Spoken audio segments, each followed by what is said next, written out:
You know, I'm still sitting here 15 minutes after the show went off the air, and I'm still sitting here wondering why the Shield main evented this entire show. I'm questioning why we had to sit here for 4 hours and wait for the Shield to end WWE Fastlane. And then you're going to have some fucking imbecile in the comments section, well, this was their last ride. This was the last moment ever for the Shield. Dean Ambrose is leaving. I don't care. On all three fronts, I don't care. Good riddance to the Shield. And WWE, man, quick. The Roman agenda is at its strongest. It is at the peak of what we all expected it to be. It went away for a little bit. We were all happy. We all thought, well, this is a great thing. The Roman agenda is now weakened. Man, it took WWE to get that motherfucker at full strength again, man. They injected that bitch with the fucking T-virus. And now look at it. Now it's main eventing its first pay-per-view back. Fastlane. I don't get it. I really don't understand it, man. If you think the Roman agenda is going to go away or weaken, you are a fucking fool. This man will be back in contention for the Universal Championship before you could even fucking breathe. And this is what WWE should not be doing.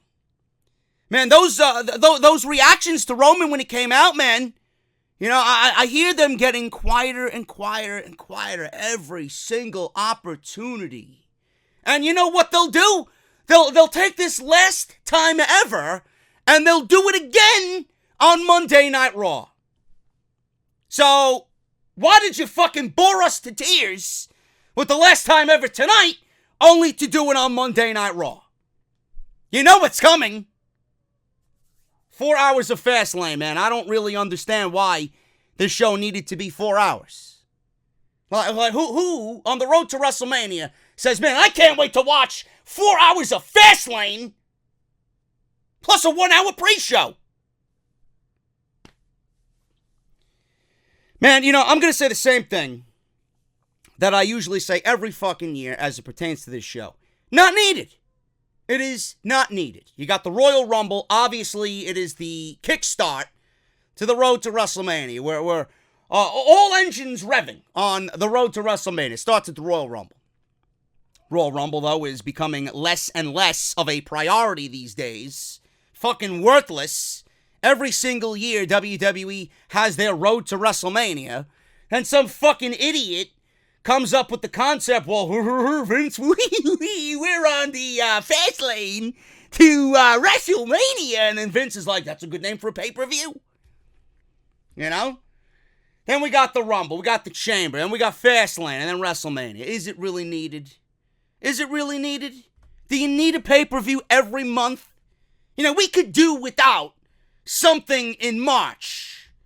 I wish WWE would abolish Fastlane and take what we've seen tonight and just kind of sprinkle it on Monday Night Raw and Smackdown Live. There was absolutely no reason why they couldn't take what we've seen tonight from the Raw side and the Smackdown side and do it on Monday and Tuesday. Oh, but JD, WWE's making money hand over fist. They had a sold-out crowd. They had merchandise sold out all over the place. Who cares? Who cares? Are you getting a fucking commission? Are you getting kickback from WWE's revenue? If not, shut the fuck up. I am here to talk about the quality of WWE, not how much money they're making. The only one I care about as far as money goes is me. I don't give a fuck how much money anybody's making. As long as I'm fucking satisfied and my bank account is smiling like a fucking slob at a buffet, I am okay.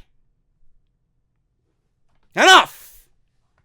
Monday Night Raw and SmackDown Live have been suffering for far too long. There's no reason for a fucking Fastlane pay-per-view to take a priority. 4 hours. Yeah, we really needed 4 Elias segments on the show. Yeah, we really needed Charlotte and Becky coming out on a crutch, wasting 20 minutes of our fucking life. Something that could have easily been given to Finn Balor and the IC title. Don't really get it. I don't really understand what WWE does nowadays. All I do is bitch, moan, and complain like some quote-unquote basement-dwelling virgin who gets no pussy. Says the troll. You know I'm right. I know I'm right. So shut your mouth. Fastlane is not needed. Was it a thumbs up show? Well, if I had a choice of thumbs up and thumbs down, yes, it was a thumbs up show. Because I thought The Miz and Shane McMahon and Shane turning on The Miz was done excellently. I thought that was great. I thought it was a very good match with the Usos as well. I thought that Daniel Bryan and Mustafa Ali and Kevin Owens absolutely killed it. Killed it in the WWE Championship match. I loved it. So, I mean, those two situations mixed with everything else that was semi-okay. You had some cringe with Charlotte and Becky and Ronda. We'll attack that the best we can. We'll go over the positives and the negatives with that. The Shield main eventing this show, which made absolutely no fucking sense. Good riddance. I hope Dean Ambrose rides off into the sunset, right down to Jacksonville, and takes that big paycheck from Tony Khan. That's what I hope. We'll go over Fastlane and everything that happened tonight, including the pre-show and this convoluted mess that they now have given us as far as Kofi Kingston goes. We'll go over it tonight right here on the podcast, man. I got a shout out before we get to Fastlane. Got to shout out my good friend Big Hodge Media, man. My friend Jason. He is the wizard behind everything you see visually on House of Glory. And I am very fortunate enough to have his talents, supporting me. And I'm very fortunate enough to call him a friend, man. We got together last night, and the intro that you've seen is the new intro for Off the Script in 2019 and beyond. And I can't wait to just unveil that every week on the podcast, man. I needed something up to date. I need something that really set the tone for the channel and the podcast. And I hope that you guys are on board with my growth and this journey that I'm on in 2019, man. If I'm not growing and getting better each and every week, I sit behind this microphone, man, I'm not doing my job correctly, and I'm not giving you guys what you deserve. I have to continue to get better, and with people like Jason on my team, man, I am only going to get better because I need to be around like-minded people. I need to be around people who are absolutely thirsty for success and to be the very best at what they do and their craft, and that is what he embodies, man. So, Jason, thank you so very much, man. I really, really appreciate you going out of your way and just setting some time for me to get this intro done. Thank you so much, man. I can't wait to get to work again with you, meet up, and I can't wait to just kill it on April 6th, House of Glory and Culture Clash, man. It's going to be unbelievable, man. So thank you so much, brother. Man, we're going to go over everything in just a little bit. I got to do the tedious plugs, of course, as always. Follow me on social media, man, at JD from NY206 on both Twitter and Instagram. If you guys want to see the intro in loop, I posted it on my Instagram page, so make sure you guys go and follow me on Instagram, man. I'd love to get 10,000 followers before we hit the summer months. Follow me on Twitch, man. JD from New York on Twitch if you guys enjoy the video game thing. Hit that subscribe button down below. Turn on that bell for all notifications. And make sure you guys click on all uploads so that you guys are notified of all uploads on the channel. Not some, all. If you guys want to support the podcast through Patreon, patreon.com/JD from NY206. Also, man, I forgot to mention, man, it's fucking slipping my mind. Jason, the one who did the intro, has a brand new YouTube channel and a brand new podcast, man. He's literally changing the game in the podcast scene. He is going to be taking podcasting to the next level here on YouTube, man. He's going to be talking wrestling. He's going to be talking lifestyle. He's going to be talking tech. And it's going to be in the same way that you've seen the intro, man. That fucking cinematic, just gorgeous style. He's going to be doing it on his channel. I want to get him to 500 subs by the end of tonight. I'm going to leave you his YouTube channel link down in the comments. I want you guys to go over there and subscribe. Why? Because I said so. Number two, because he deserves it. I want to get him to 500 by the end of the night. I want to get him to 1,000 before we hit the summer months, man. If you guys can do that for me, I would really, really, really appreciate it. I'd also, guys, if you have not done so, I would appreciate you guys going and get your new JD Elite t-shirt, man. We sold 195 in the month of February, man. Damn near close to 200. The best-selling off-the-script t-shirt to date. It blew away Negan completely. If you guys want to go get yours, man, link is in the description. Bonfire.com is the exclusive home of JD's Elite. Go and do that for me if you have not done so already. And Hooters, man, I've been promoting it all day. Hooters, JD from NY, meet and greet from 1 to 4 p.m., April 5th, Friday, right before NXT TakeOver. Come and hang out.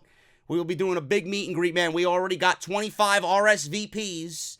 Make sure you guys go visit the link down in the comments and RSVP if you're going to be in town, New York City, on Saturday, April 5th.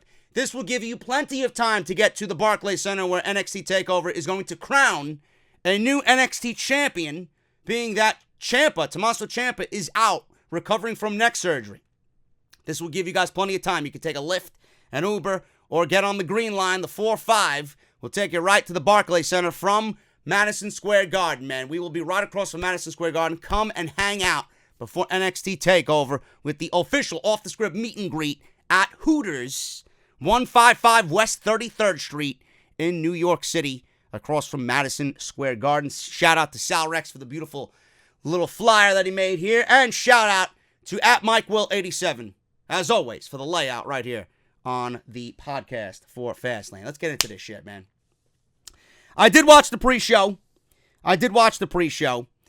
And the whole thing with the pre-show revolved around our questions for Kofi Kingston.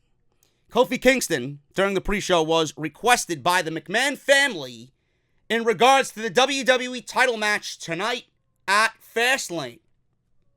Now, we didn't really know what that entailed or detailed during the pre-show. Xavier Woods and Big E were very happy. They were saying that, they felt sorry for Kofi and that he deserves it. Then you had some production goon come up to him and, quietly say in a very shy-like manner that Vince McMahon would like to see you in his office in regards to the WWE Championship. So Kofi got excited. They were all hoping that he would get added tonight in a triple threat match for the WWE Championship. So instead of it being Daniel Bryan versus Kevin Owens, Kofi Kingston would be added to that and get his shot tonight at Fastlane. Now, if you are a Kofi Kingston fan, you were probably praying that didn't happen tonight. So when we get to that portion of the show, we will dive into what I think about Kofi Kingston and his chase for the WWE Championship. Shinsuke Nakamura and Rusev versus The New Day opened the pre-show. This was the only match on the pre-show. There was supposed to be another match with Andrade Cien Almas and Rey Mysterio. WWE actually moved that to the main card and gave us an unadvertised United States Championship match with Samoa Joe, R-Truth, and they just put those two guys in that match as well, making it a fatal four-way. I guess our cries and complaints on social media were definitely heard. So WWE, or someone in WWE, smartened up. They grew a fucking brain over the week and realized, well, I don't think Rey Mysterio and Andrade should be on the pre-show. Somebody grew a brain, thank God, and that was moved to the main card. So we only got one pre-show match instead of two. I know this happens every fucking time, and it's a waste of my breath to even complain about it, but can someone please explain to me why there's got to be fucking commercials in the pre-show match when the entire fucking pre-show is nothing but a 1 hour long-winded commercial? Is it really needed? Now, I don't give a fuck about this match. Apparently, Michael Cole was making it out to be some big fucking deal. Or Tom Phillips. One and the same. It doesn't even fucking matter, man. There's no difference between the two. Tom Phillips was making such a big deal about this match on the pre-show on commentary. I don't understand why we need two windows during the pre-show match. A, why is it even happening? And B, some fucking respect that you got for the four guys in the ring in a meaningless match on the pre-show. Shit like that irks the shit out of me. I wish that they would give some respect to the guys that you failed to book in any importance And the pre-show match is actually made to be somewhat of a big deal. In this case, and in every case, it's not. 2 commercial breaks in 1 pre-show match. Isn't the entire pre-show a fucking commercial? Write in my notes. Why interrupt the 1 match that you have on the pre-show? I don't get it.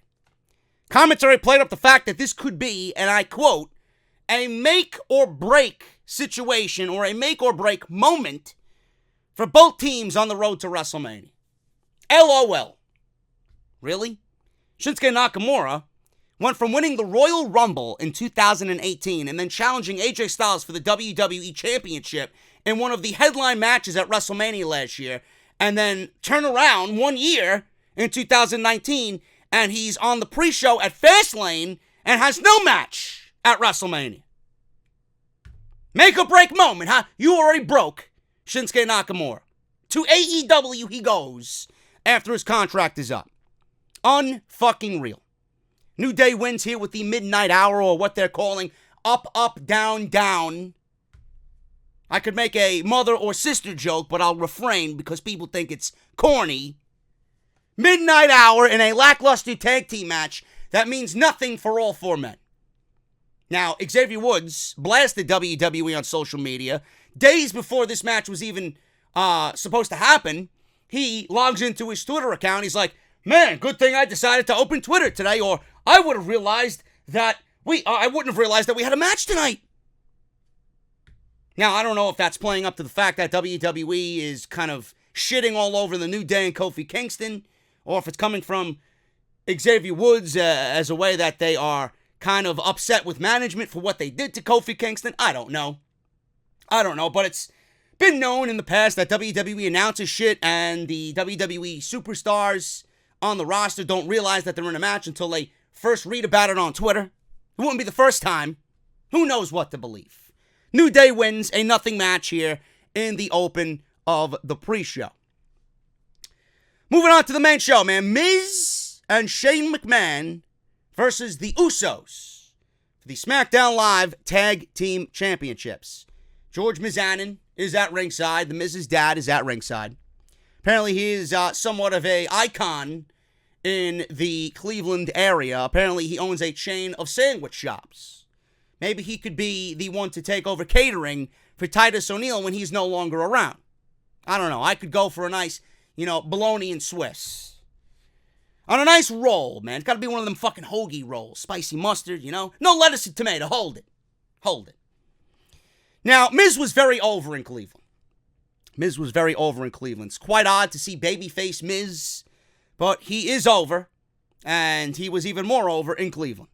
I mean, tonight, he was so over that he could have burned a Cleveland Indians jersey right in the middle of the ring and did some fucking seance or some witchcraft, and he still would have been over.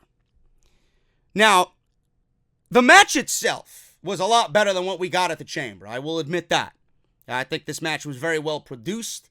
I think they came out really hot, and this was the perfect opening match, being that The Miz is the hometown guy.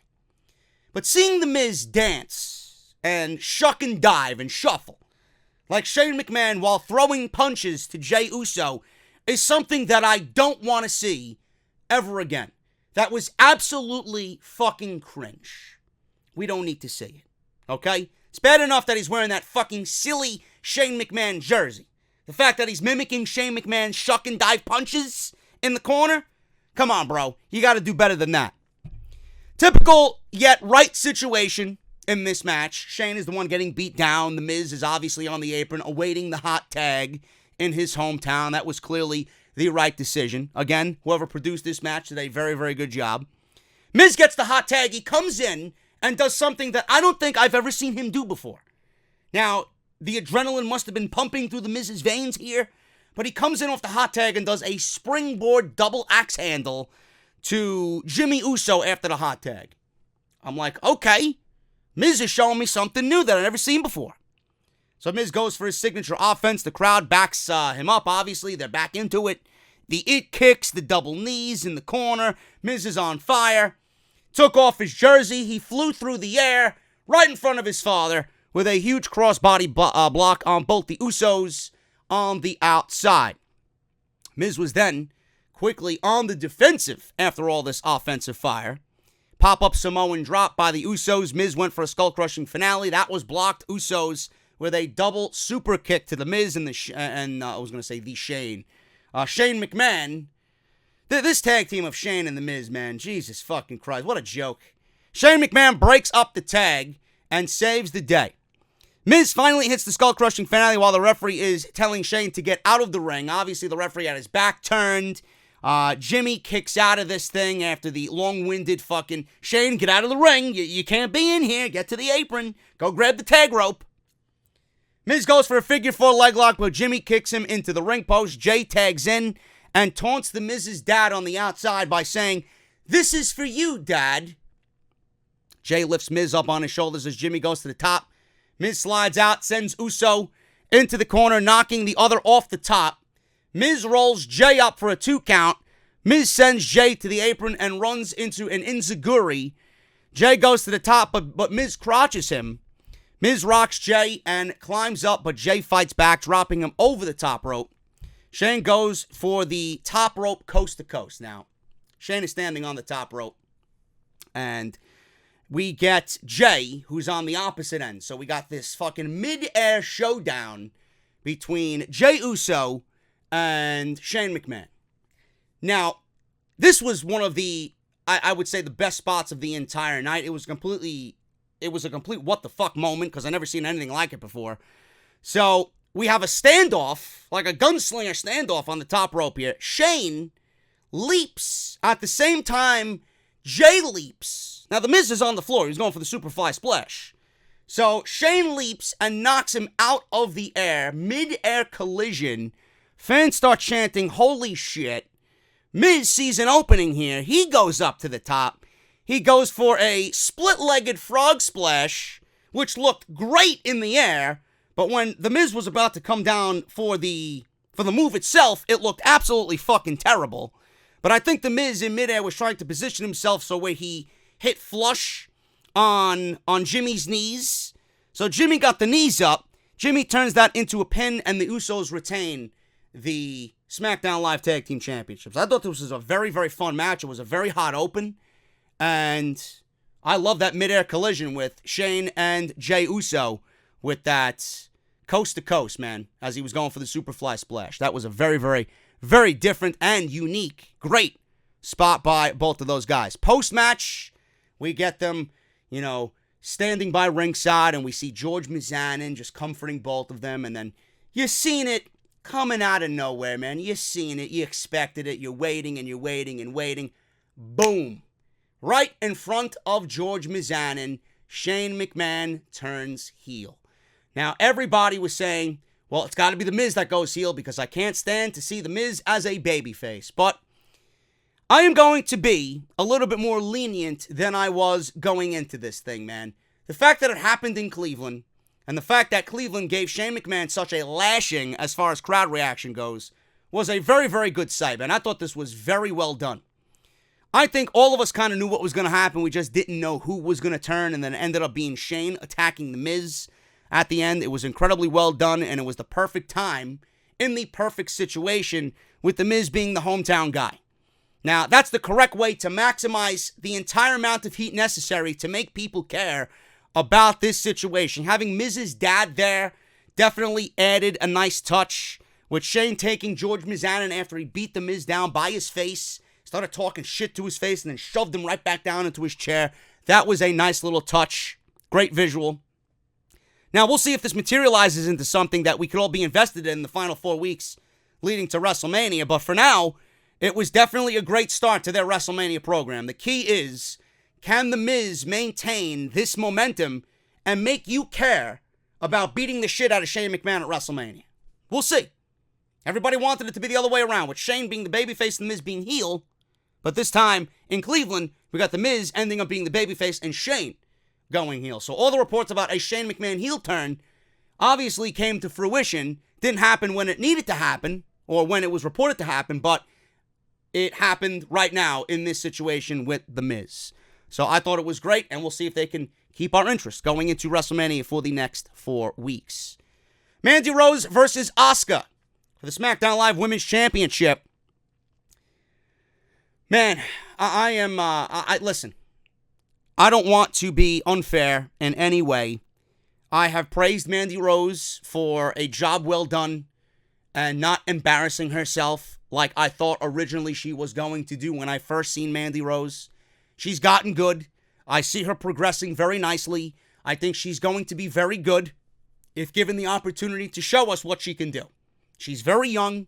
It's not a situation where I'm going to put her on a fucking t-shirt, get off my TV, or I don't want to see anything with Mandy Rose. Mandy Rose is very good at a very young age.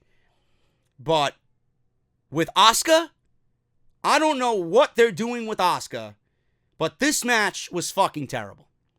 Now, I know that they put these two in the ring on several house shows just to kind of see what they could do together and maybe get ready for this moment.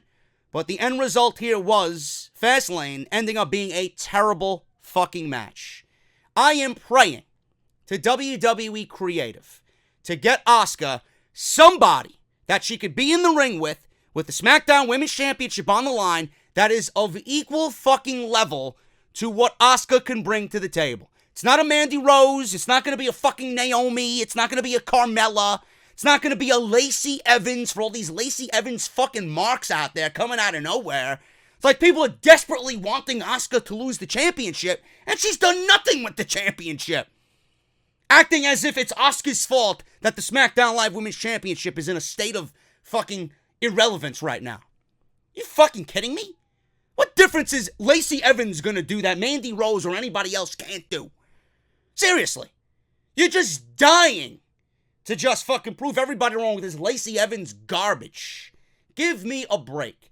This match was sloppy. This match, obviously, people didn't give a fuck about. Crowd reaction was piss poor. And this is the product of WWE not really showing importance to the SmackDown Live Women's Championship. This is the end result. What did you expect?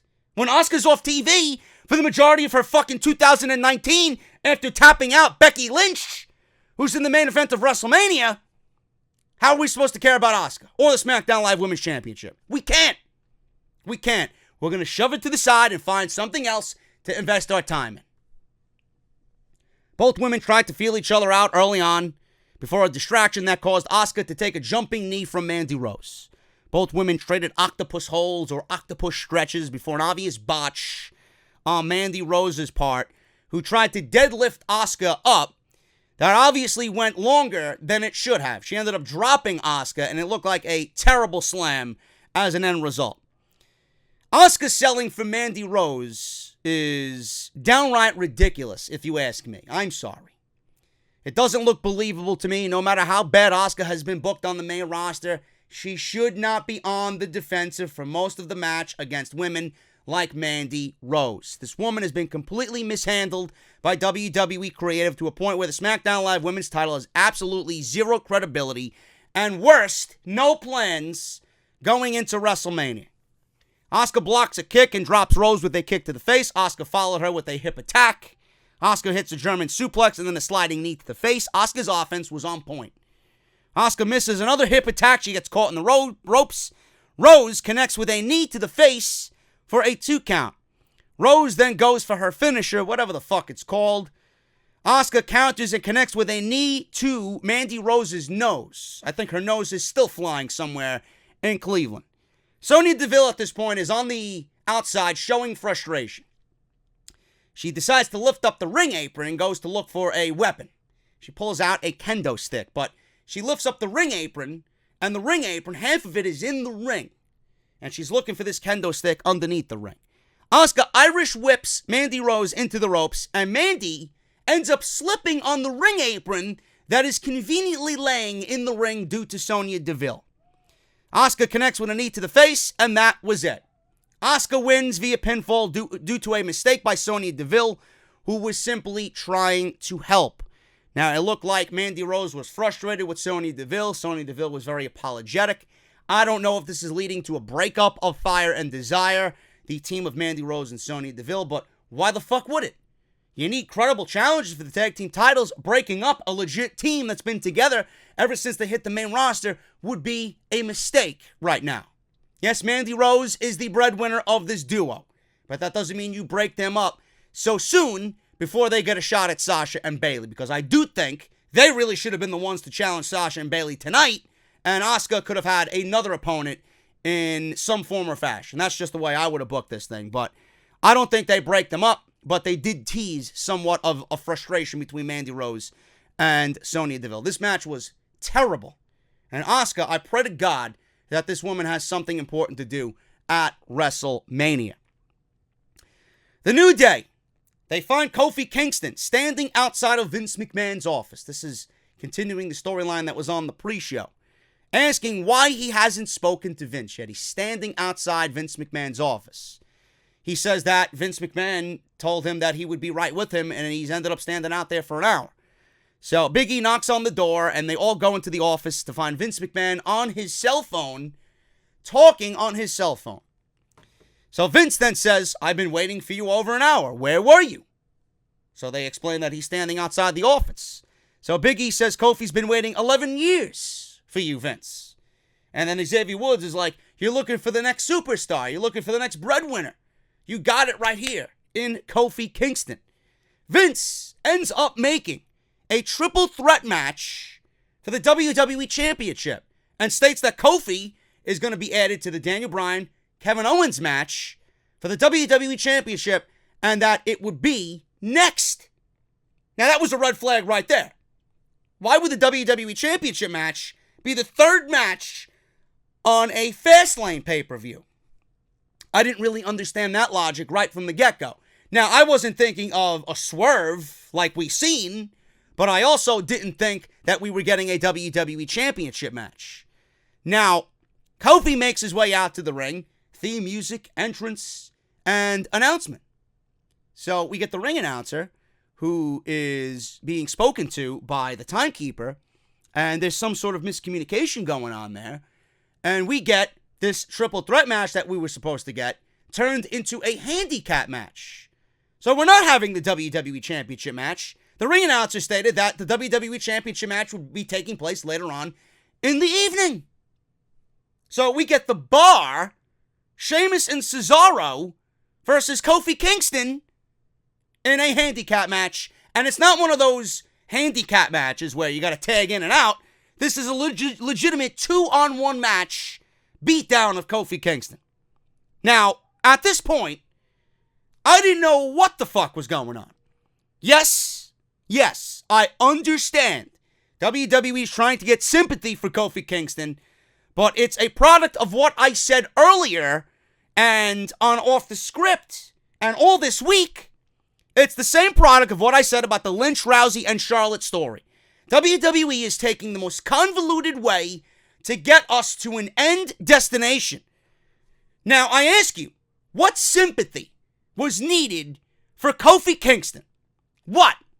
At this point, we're all thinking the same thing. What sympathy did Kofi Kingston need from the WWE fans? Was replacing him with Kevin Owens for the WWE Championship not enough? This is what I'm thinking. And what does this mean? Was this a moment that possibly could be damaging for the WWE if not done correctly or if WWE isn't careful? This is what I'm thinking at this moment. I honestly felt like WWE at this point with this handicap match was trolling the audience because they know the majority of the fan base wants Kofi Kingston to win the WWE Championship. Now, it looks like it's all signs are pointing to Kofi Kingston winning the WWE Championship. I mean, at this point, WWE, they would be fools not to give Kofi Kingston the WWE Championship. Everything that they're legitimately doing, it's almost as if WWE's booking themselves into a fucking corner. Like I said, if they're not careful, they're going to have no choice but to give Kofi Kingston the WWE Championship. But is it something that WWE really wants? Is it something that they want? Because I reported on Off the Script on Saturday that WWE's vision right now is to put Bryan and Kofi in the title match at WrestleMania and have Bryan go over and use all this momentum that Kofi has built up to make Daniel Bryan into this super heel on Smackdown Live. I don't know if that's true or not. But whatever the case is, WWE needs to be very, very careful if they don't have any plans for Kofi Kingston and the WWE Championship at WrestleMania and him winning that title, they may be forced to do so if they don't take the proper precautions here. Because they're booking themselves into a proverbial corner, and all signs are pointing to people wanting Kofi and literally nobody else, which was clear as day in the actual triple threat match that we got later on in the night. The Revival versus Alistair Black and Ricochet versus Rude and Gable for the Raw Tag Team Championships. Now, the Revival complained on Monday Night Raw last couple of weeks that they have not been given a TV entrance. For 3 weeks leading up to this show, they did not get a TV entrance. They got what is known as the Jobber's entrance. They didn't have a theme song playing. Every time they went to commercial and came back from commercial, the Revival was in the ring, giving the titles to the referee, taking their jackets off. No entrance at all. You would have never known that these guys were champions by the way WWE portrayed them. So they went on social media and complained about the lack of TV entrance on WWE TV. If you are a champion in a wrestling promotion, you should be treated as such. These guys are being treated as garbage. That's what they're being treated as. So I figured coming into the pay-per-view tonight that the Revival was gonna get a champion's entrance on a pay-per-view. They are defending the Raw Tag Team Championships against 2 other teams. Do you know what WWE did? Alistair Black and Ricochet got an entrance? Great. I love both of their entrances. Rude and Gable got an entrance? Great. They're both challengers, these teams. The Revival comes out. What does WWE do? Do they show the champions getting in the ring holding up the gold? No, they cut away and announce every foreign announced team that they have right then and there with the Revival's theme music going off, and you don't see the Revival at all. WWE is treating these guys like a bunch of fucking jobbers. It is absolutely sad how the Revival are being treated. They were literally given the tag team titles to shut them up and give them a false sense of hope that all is going to be right. We're sorry. We don't want you to go anywhere. We'll treat you better. WWE, in fact, has treated the Revival worse as tag team champions than they did when they weren't tag team champions. Now, it looked like the Revival were wearing Jacksonville Jaguar colors. Now, this could be just a mere coincidence. Could be something that is hidden in plain sight that tries to send a message to a certain group of people, or it could be nothing. Maybe they just love those specific colors. Yeah, sure. Sure they do. They're waiting until next April until their contracts run out, and just like Gallows and Anderson, goodbye. Gone. AEW's tag team division next year is going to be looking mighty, mighty good. Anyway, Alistair Black and Ricochet will be 2 of the biggest guys in the company if WWE gives them the platform to do so. Vince doesn't believe that he has any superstars on the roster. Mr. McMahon, open your fucking eyes. Black and Ricochet. These guys will be either at the top or the guys in this company that people find as their fan favorites, man. Believe me. The one good thing I could say about Alistair Black and Ricochet is that they've been protected pretty well so far on the main roster. I'm crossing my fingers, but now that I said that and put that out in the open, they'll be booked like fucking garbage. We'll see what happens. Ricochet sends Dawson to the floor with a Hurricane Rana late in the match. This was all over the place, man. I can't call these triple threat matches. But Ricochet and Dawson are on the top rope.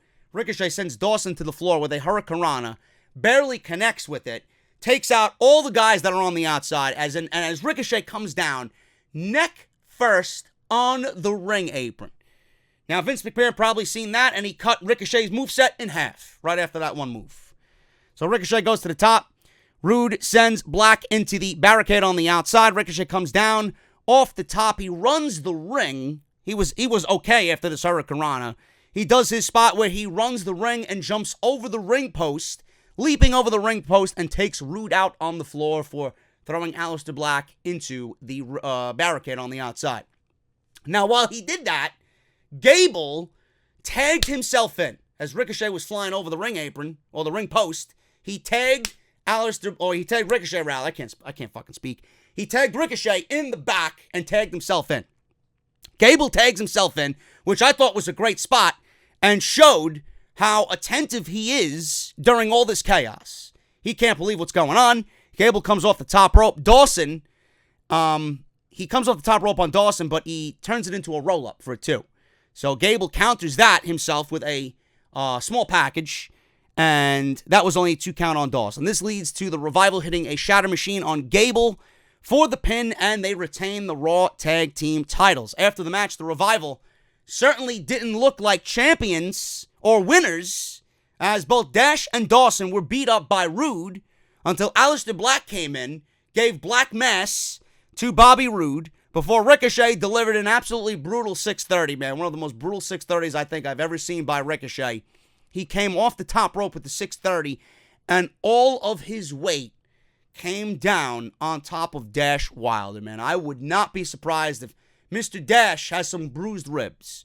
Ricochet usually nails that perfectly. He grazes him with the top of his neck on that 630 spot. Came down with all his weight like Jeff Hardy does now with the Swanton Bomb, man. Brutal fucking spot. The Revival got beat up after retaining the tag team champions, man. Do they look like champions? Do they look like winners? I don't think so. It's pretty fucking sad that the Revival are being treated this badly on the main roster. If you guys missed anything that is on the channel this weekend, man, as far as Off the Script goes, major WrestleMania 35 news and rumors, bad news for Kofi Kingston. We go over all the hottest WrestleMania news and rumors on Saturday's podcast. Go and check it out.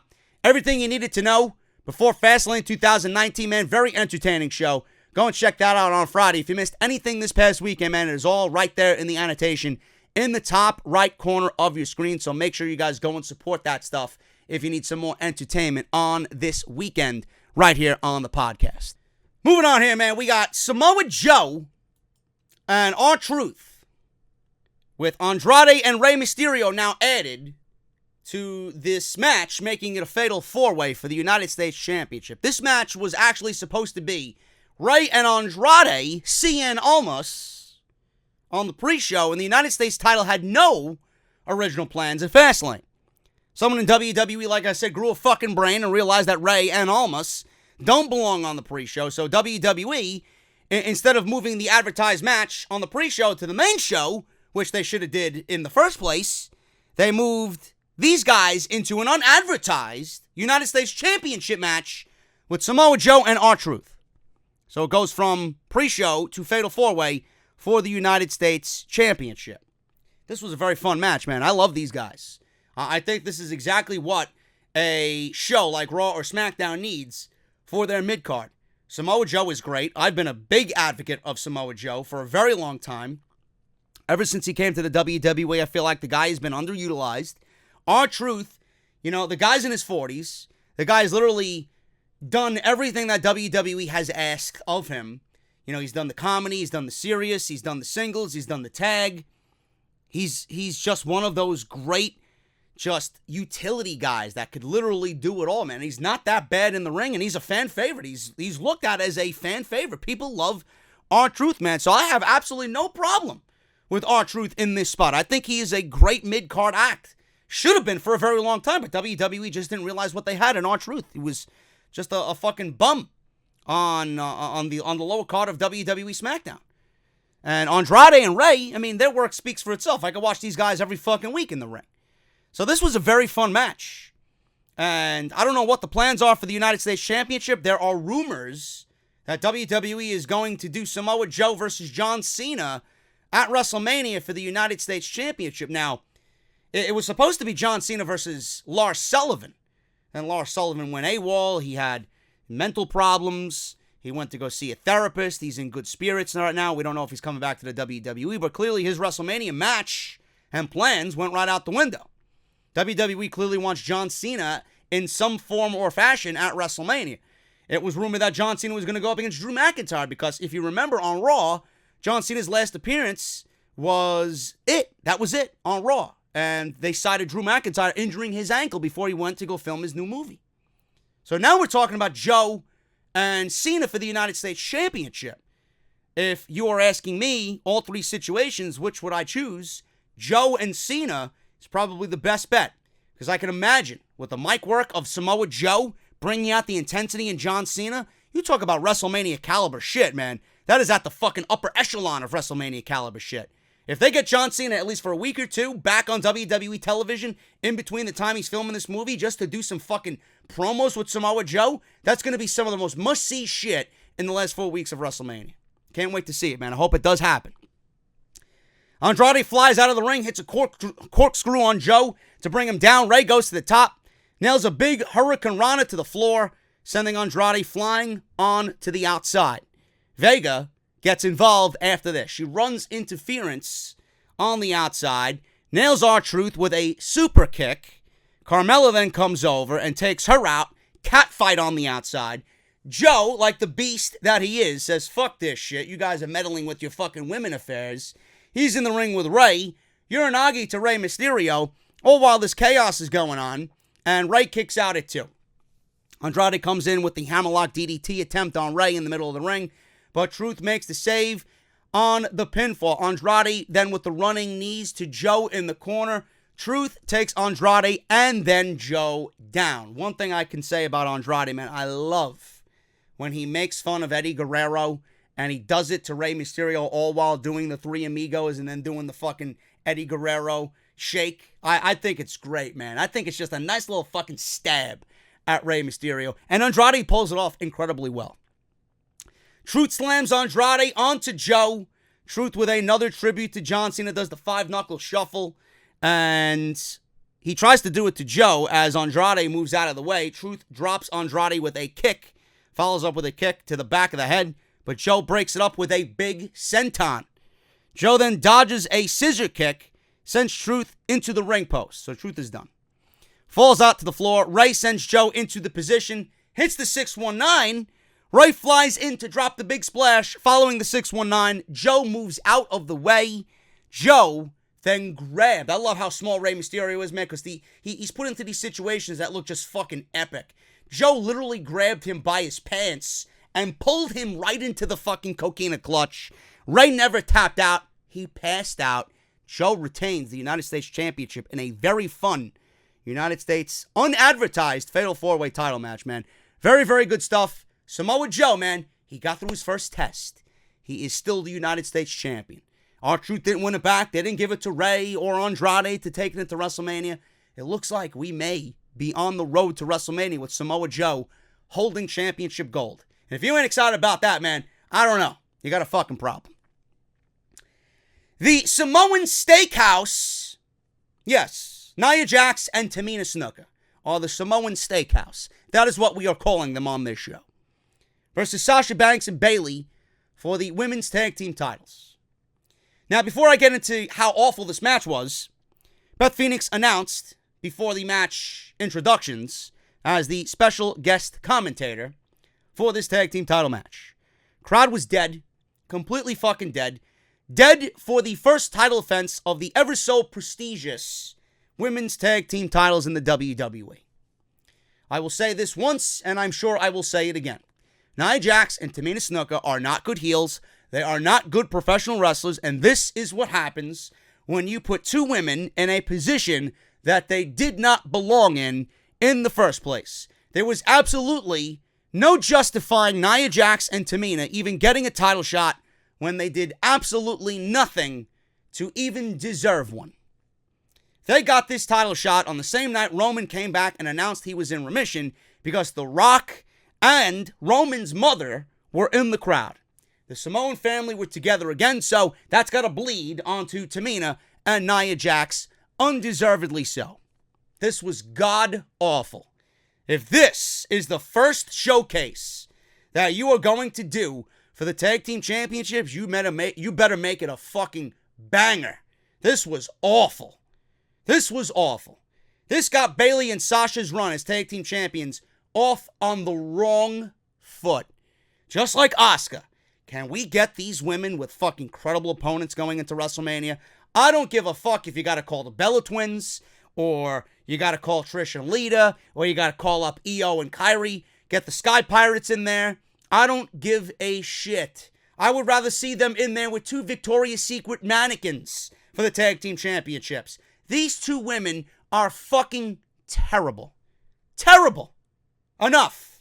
This is the last time that these women even sniff a tag team title opportunity. You want a steak or a potato? Go sniff that. Gold? Nah. You're on a diet. Fuck you, man.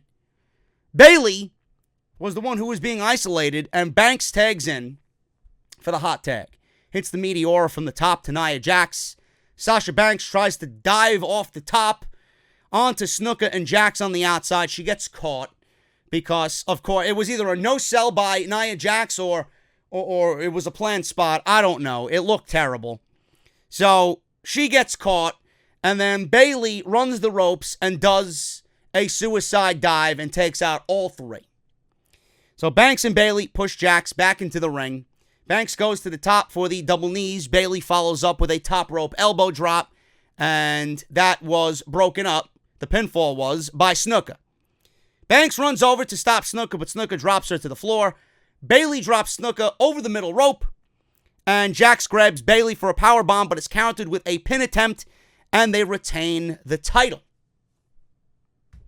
I don't understand if anybody enjoyed this match. I mean, you got some mental issues. This was fucking terrible. I don't know what else to tell you. I don't know what else to say. This was god-awful. Tamina Snuka and Nia Jax are the epitome of terrible. Post-match, Tamina flings Sasha Banks over the announce table where Beth Phoenix was sitting. Beth gets up, stares face-to-face with Tamina. She leveled Tamina with a stiff right hand, and Nia Jax comes from behind and crushes Beth Phoenix, knocking her out onto the floor, out cold. Her phone went flying. It was fucking, she was laid out. So they throw her in the ring, and Nia does what looks to be a people's leg drop, mimicking The Rock. Yes, please continue to ride your family's coattails into the spotlight because you have absolutely nothing original going on for yourself. Great job there, Miss Jax. Out comes Natalya to save Beth, and she gets beat up in the process. If this is what they're going for towards WrestleMania, I have no interest. You're going to put Beth Phoenix and Natty in a match with the Samoan Steakhouse at WrestleMania? This is pre-show or off the card. Nobody could possibly give a flying fuck. You could put anybody in the ring with Nia Jax and Tamina Snuka, and I would not care. Please, save us the misery. Moving on to more important things, man. Kevin Owens versus Daniel Bryan versus Kofi Kingston. Or at least we thought. It wasn't Kofi Kingston. It was a triple threat match. Everybody expected Sami Zayn, because he's due to return any moment now. But we got Mustafa Ali in the WWE Championship match. Now, I don't know how great of a decision this was for Mustafa Ali. I don't know. At that point in the show, I thought this was an absolutely terrible decision. And I don't know who in WWE thought this was a good idea in the first place to send Mustafa Ali out there. Now, I'm all for Kofi Kingston. Listen, I am all for Kofi Kingston getting his opportunity at the WWE Championship and having it happen at WrestleMania. But holy shit, did you need to sacrifice Mustafa Ali in this situation? You already took Kofi out of the WWE Championship match, only to tease that he's going to get an opportunity and make it a triple threat match, only to have him be beat up in a handicap match by the Bar, only to replace him again in the triple threat match that you originally promised him with Mustafa Ali. Anybody could have been sent out there and they would have died 1,000 fucking deaths, just like Mustafa Ali did. Now, I don't know what they were going for, but they certainly recreated the 2014 Royal Rumble all over again. But this time, it was Mustafa Ali playing the role of Rey Mysterio when Rey Mysterio came out at number 30 and he got booed out of the fucking building because everybody wanted Daniel Bryan. And in this case, everybody wanted Kofi Kingston, and they let WWE know that they wanted Kofi Kingston. Mustafa Ali was met with silence. He was met with fucking boos. And Kofi Kingston chants of "We want Kofi" rang out through the fucking arena. I don't know if putting Mustafa Ali in that situation was a right decision in that moment. Now, to look at the positive side of things, yes, it does make everybody want Kofi that much more. But to sacrifice Mustafa Ali in that situation, I don't know how good it was in that moment. Now, this is Kofi's opportunity. It's too late for Mustafa Ali. I know this. I'm not a fucking dummy. I'm not going to sit here and tell you, oh, Mustafa Ali deserves the opportunity. It's now Kofi's. It's too late. You either ride or die with Kofi Kingston in this opportunity. Mustafa Ali is going to get opportunities in abundance in 2019. He got a fucking WWE title match tonight on pay-per-view. He got an opportunity tonight. And you know what? He fucking killed it. He absolutely fucking killed it tonight. If you're looking for an MVP tonight, it's Mustafa Ali. I'm not the biggest Mustafa Ali guy, but man, does he play a fucking babyface like no other. He's great at what he does. That high offensive fucking attack that he does, the selling that he does, how he's just always fucking coming from behind. The fact that you fucking can't kill this guy and he still comes back because he's got that big of a heart. That's what makes a babyface. That's what makes a likable fucking guy. Why I love Johnny Gargano so much. And Mustafa Ali's doing it on the main roster in the WWE Championship match. And just as a side note, I know everybody wants Kofi, but you cannot take anything away from Mustafa Ali tonight. If you were one of these people that attacked me in the weeks leading up to this that said, oh, JD's riding Mustafa's dick, get off the fucking Mustafa Ali dick. Listen, if you don't like Mustafa Ali, that's fine. That's your prerogative. But there's no fucking way you looked at this match at the end of it and said, man, that Mustafa Ali fucking sucks. There's no way. There's no way. You're either a fucking idiot or blind. Or both. There's no way. And I'm going to say it again here. With Mustafa Ali selling and the underdog, you can't kill this fucking guy, come from behind babyface, mixed with his high offensive attack and the wow factor that he has when he delivers these moves, there's no way that people would not have gotten behind Mustafa Ali from the very beginning if he never got hurt. None. Not with that type of talent. I am sorry. I am sorry.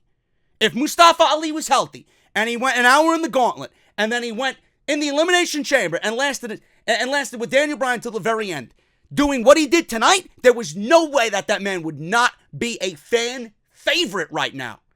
And it fucking pains me to know that this guy got hurt and had a concussion and WWE didn't clear him.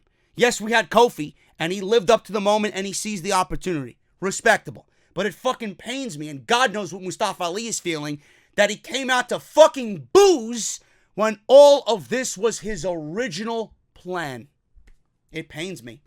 And God knows what it's doing to him, man. But there's no way you could look at Mustafa Ali tonight and not respect the fucking performance that guy gave you. None.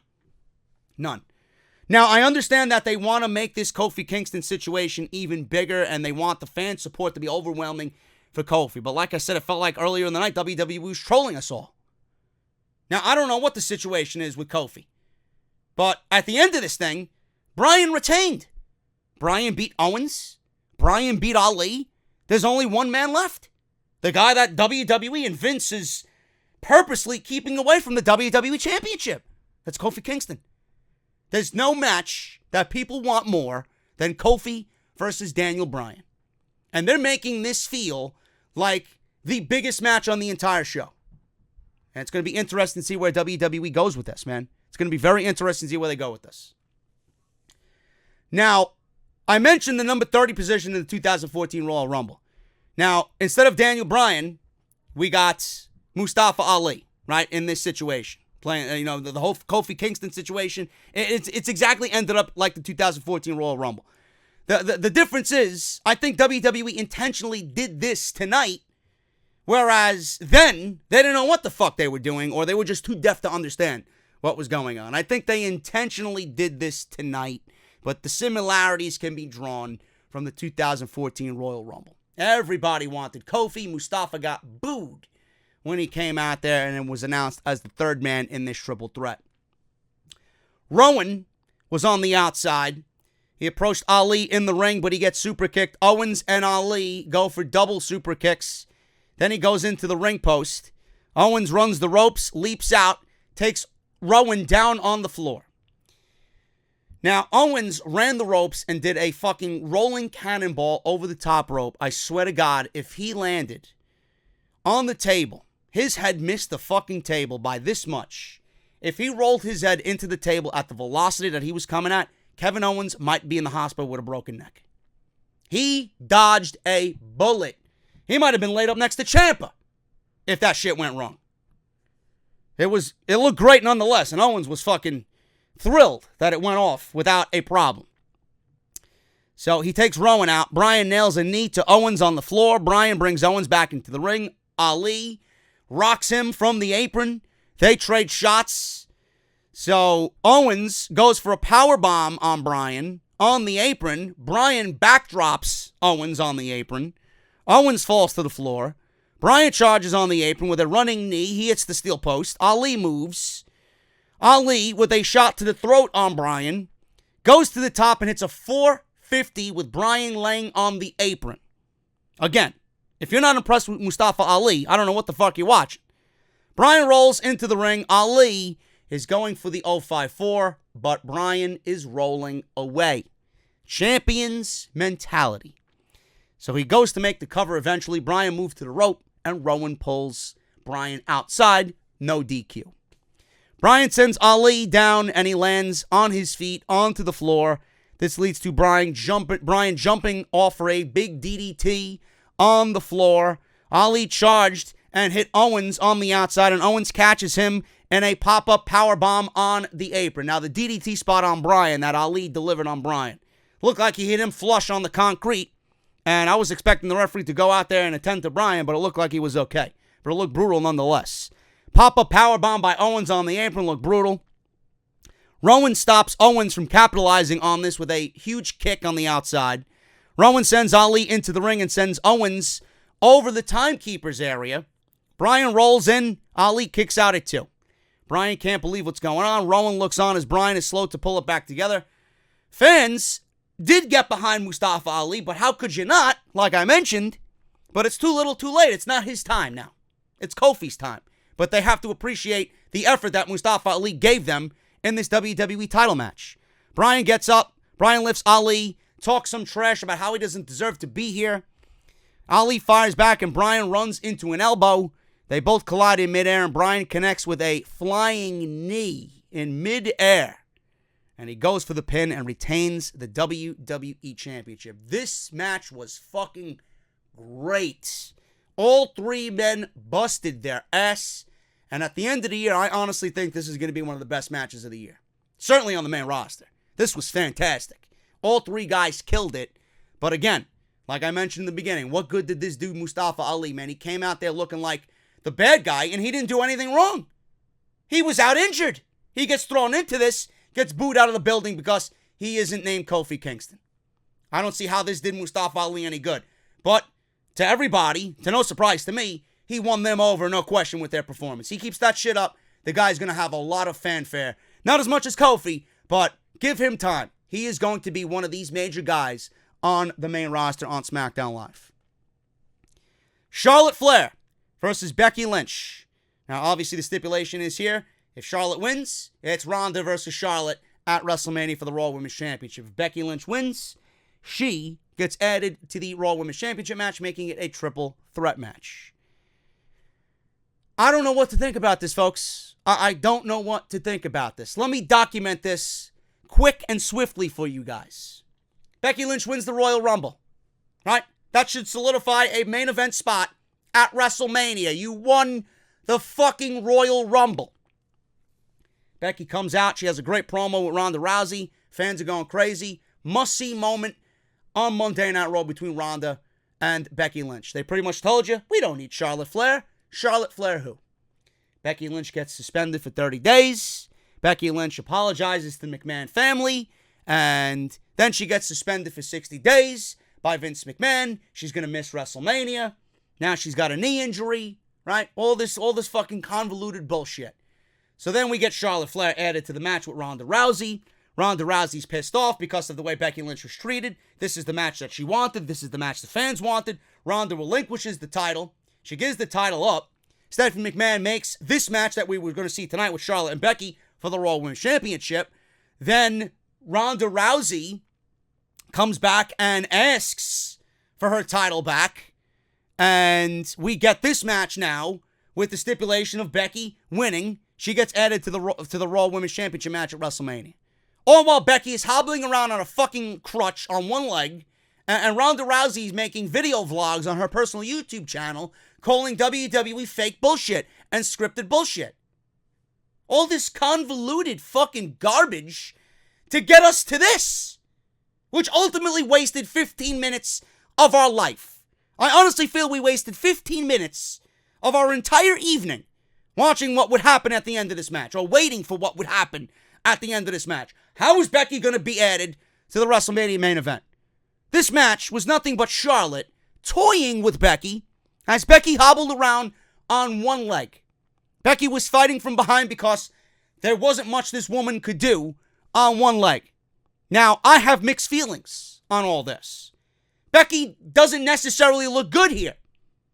She didn't look good here. The knee and the knee injury, the storyline with the fucking knee, it is absolutely overdone. It looked ridiculous. Becky on the pre-show with the crutch. Becky in the back during the show on a crutch. I'm like, is this woman gonna forever walk around with a fucking crutch? Is she gonna take the crutch into WrestleMania? Seriously. I was hoping that before the bell, she would have struck Charlotte with the fucking crutch and said, look, I'm not hurt anymore. But here she is, hobbling on one fucking leg trying to get into WrestleMania. It looked ridiculous. After all this time, she's still walking around on one leg. Out comes Ronda Rousey. At the end of all this, Charlotte was just toying with her, right? She wanted to injure Becky Lynch to a point where she would not be a factor at WrestleMania at all. Out comes Ronda Rousey to cause a DQ for Charlotte and awarding the match to Becky Lynch. Becky Lynch wins and is headed to WrestleMania, making the Raw Women's title match a triple threat match, which we all knew was going to happen. We all knew this was going to happen. Was this the way I would have booked it? The answer is no. The answer is no. This was the only question that we were asking ourselves going into this match. How was Becky going to get into WrestleMania? Now, I see this a multitude of ways.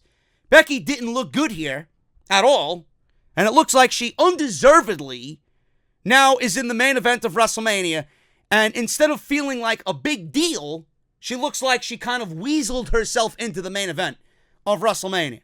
Now, I understand WWE wants to stack the deck against the babyface here, but it looks like they took too many different routes to get us to such a simple way of Becky getting there.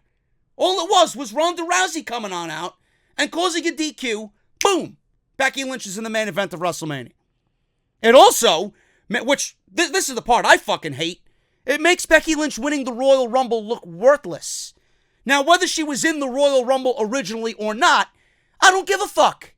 She's in the record books for winning the 2019 Royal Rumble. So, if you want to use that as a fucking excuse, use it. It's irrelevant. She won the Royal Rumble, which should guarantee her all the fucking title matches that she wants at WrestleMania. Ronda went on this fake rant on her personal YouTube channel, uploading a video vlog calling out the WWE Universe for everything being fake and everything being scripted. Now, I understand she wants to kill Becky Lynch for the reasons that are very obvious to everybody and what she said on social media and all the shit that happened leading up to the attack last week. I understand that she wants to kill and hurt and maim Becky Lynch. And obviously, that's the reason she probably interfered in this match. Right there. It's underlying under the DQ finish with Ronda there. She wants to prevent Charlotte from injuring Becky Lynch further because Becky is the only one that she wants anyway. But that notion comes with its negatives on its own. That notion right there that Becky and Ronda want each other has negatives to it. Especially after tonight. Does Ronda know that adding another person to this match at WrestleMania now, making a triple threat match, stacks the odds against her? Oh, that's right. It's fake. The script is fake, so she don't have to worry about it because it's fake. But realistically, us watching a triple threat match, the odds of a triple threat match are against the champion. Your odds of winning now go from 50% to 33%. That's not really working in Ronda's favor. So logic gap right there. But I understand she wants to kill Becky Lynch, and she wants Becky Lynch in this match. But what about Charlotte? What does this do to Charlotte? Ronda personally adding Becky to this match without giving two shits about Charlotte. She don't give a fuck about Charlotte. What does this tell you about Charlotte? It means to me, and it tells me, that Charlotte really isn't needed in any of this, and is just there because she's basically appointed by WWE, and they can't do anything in the mainstream or regarding WrestleMania without having their corporate chosen one. But Ronda is saying, with this DQ tonight, or this interference causing the DQ, that Charlotte is a non-issue for her, which doesn't really come off well as when people look at Charlotte. If Ronda doesn't see Charlotte as a threat, why is anyone going to see Charlotte as a threat? Now, Charlotte will perform well at WrestleMania. I have no doubts about that. The woman's been on the best run of her fucking WWE career. But realistically, we knew she wasn't needed in this. She wasn't wanted by the fans. But Ronda pretty much said it without saying it tonight. We don't need Charlotte. I don't give a fuck if Charlotte's there. I just want Becky Lynch. And I'm going to appoint Becky Lynch, and I'm going to do what I can to put Becky Lynch in this match and fuck Charlotte. I don't get it. We now have 4 weeks till WrestleMania. WWE has given us the bumpiest ride they could have ever taken us on for a conclusion like this, with this Becky portion of getting her into the main event of WrestleMania, with this ending. This was too simple of a way for this convoluted fucking journey. All they needed to do, is give us what we were given with these women and just a nice, easy road. They decided to take the most difficult route on this entire thing. Now what do they need to do? All they need to do now is give us 4 weeks of back and forth promo for all 3 of these women. Script these women to completely go at each other's throat verbally. It does not need to be on both shows. Save it for Raw. That is it. Build the rest of the card that SmackDown needs to assemble on Tuesday with their portion of WrestleMania. They don't need to oversaturate anything from here on out. The brand split doesn't mean anything. The women's division is all fucking just mixed up and chaotic. Have it happen on Raw. You already expressed to us that the brand split doesn't really mean anything during this WrestleMania season, so why do you need to feature them on both shows? Raw's the A show? Raw's the main show that's going to be built around with WrestleMania looming? Keep it there. Leave SmackDown to build everything else that's needed for WrestleMania, like Styles and Orton. And we got the U.S. title situation and the tag team title situation. Leave it, and Daniel Bryan and Kofi. You got more than enough over there to do what you need to do. Leave this for Raw. Build the rest of the card that SmackDown needs to assemble on Tuesday for WrestleMania. They don't need to oversaturate. The stage is set. Mix in a little social media banter back and forth weekly. End it with a UFC-style contract signing, and we are all set. Let Becky bring out her inner Conor McGregor. Let Ronda do what she does in the UFC and incorporate that into WWE. You already started with giving us the real Ronda. So do that with a UFC-style contract signing, and we are all set. More than likely, if all goes well in the next 4 weeks, all of this convoluting garbage that we've seen from WWE, all of it it's not going to matter. It's not going to matter to anybody. As long as we are still excited in the weeks leading to Mania, and these women deliver a kick-ass performance on the microphone and a kick-ass match at WrestleMania, I don't think we'll be criticizing anything too much if all goes well from here on out. Simple. Please, for the love of God, do not over-season your sauce. It's done. Leave it on the stovetop and let it sit. Let it sit. That's all you need to do. The Shield, Reigns, Rollins, and Ambrose versus McIntyre, Corbin, and Bobby Trashley. I took no notes on this match. I am going to show you that I don't even have it. I don't even have my notes on this match on my iPad, if you can see it there. I have nothing written. I have nothing written on this match. Do you want to know why? Because I don't give a fuck. The Shield is done. The fact that I seen Baron Corbin and Bobby Lashley in the main event of a pay-per-view speaks to me as I don't give a shit. All I need to do is see that, and I am done. Reigns is back and in the main event. The Roman agenda is in full effect, man. It's at its peak, and it's going to hit even bigger highs in 2019. Rollins has Lesnar. What is Reigns going to do at WrestleMania? There was a rumor about Baron Corbin versus Roman Reigns at WrestleMania.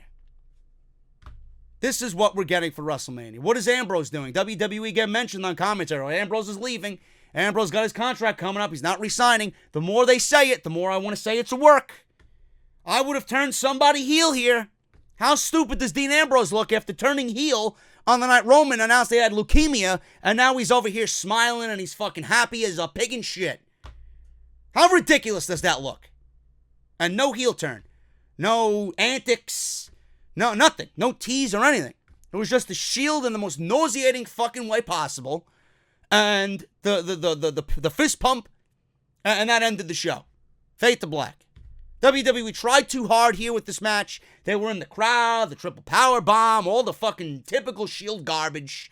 I mentioned this once before. The Shield is Metallica in the recording studio recording Load and Reload. Yeah, there were a few good songs off Reload. There were a few good songs. I like the Unforgiven songs. 2x4 was great. King Nothing was good. Other than that, you had over 20 songs, and 97% of them were complete fucking garbage. Then WWE figures, you know what? The fans are loving this shit. Let's put them back out there and give them a nice reunion that everybody so desperately wants. It's over. It's done. You recorded your Load and Reload, right? And then you went right to Saint Anger. WWE, then in typical Metallica fashion, oh yeah, Saint Anger was garbage, we'll give you Death Magnetic. It's a take on old school Metallica, but it still reeks of new school, still garbage. And then we'll deliver Hardwired, which was garbage in its own right. It's like they don't know when to quit. They don't know when to quit. Roman Reigns is Kirk Hammett, who can't play the fucking guitar solos anymore, man. He's old, he's decrepit, he's broken down. Dean Ambrose is Lars Ulrich. He don't know how to drum anymore. This entire fucking Shield bullshit is just over and done with. It's dead. But where do they go with Roman into WrestleMania? The only thing I could possibly see is Dean Ambrose turning. Just follow the fucking lead that you already set with him on the heel turn and give him Roman. And have Roman send him packing. What are you going to do with Roman? Baron Corbin? What the fuck did we do to deserve Baron Corbin against Roman Reigns at WrestleMania? Dean Ambrose, what does he do at WrestleMania? If not against Roman. What are you going to do with him? Put him in the Battle Royal and call it a day? I don't get where WWE's going with this. Anyway, the Shield win. What did you expect? For them to lose? Roman looks good. Rollins is good. He's ready for Lesnar. Ambrose, I don't know what the fuck they do with him. I hope he leaves. I hope Ambrose leaves to AEW. Because if he stays in WWE, nothing will amount. Nothing will come of Ambrose staying. I don't give a fuck what Roman Reigns does or says to Dean Ambrose. He's best leaving. If he stays, Ambrose will never grow. If he leaves, we can see a new Dean Ambrose that we've only dreamt of wanting to see in the WWE. Fastlane, was it a thumbs up show? Yeah, it was a thumbs up show. You guys voted on Twitter. Let's see what the fucking poll results are. 2,400 votes. Almost 2,400. 54% thumbs down and 46% thumbs up as of right now. 22 hours left to vote if you guys want. It's on my Twitter page right now. Thank you all so very much for all your support, man. I am getting out of here. That is your Fastlane review and results. I will see you guys tomorrow, as always, for Monday Night Raw, the Fallout show from Fastlane, and then we are officially on The road to WrestleMania, man. 4 weeks left to go until WrestleMania. 4 weeks to go until the meet and greet, man. April 5th, Hooters, from 1 to 4. 155 West 33rd Street, right across the street from Madison Square Garden. RSVP down in the comments below. Please, if you guys are going to be in the area, I'd love to meet you all, man. Also, subscribe to Jason, Big Hodge Media, and his YouTube channel down in that same comment pin at the very top of the comment section. If you missed my uploads, man, Fastlane preview and predictions, WrestleMania news and rumors, everything you need to know about WrestleMania so far in the news. Bad news for Kofi Kingston, man, and there might be a possible beaver invasion on Off the Script. Make sure you guys visit me on social media, man, JD from NY206, both on Twitter and Instagram. Hit that subscribe button down below and turn on that bell for all notifications. Patreon.com/JD from NY206 and bonfire.com. Link is down in the description for your JD's Elite t-shirts, man. Thank you guys so very much. Hit that thumbs up. Show some support. I'll see you guys tomorrow for Monday Night Raw. We got an IC title match with Lashley and Finn Balor, and Dave Bautista returns to confront Triple H, man. All that plus so much more right here on the channel. Till then, have a great night. Hit that thumbs up, and I'll see you all for Raw. I'll talk to you later.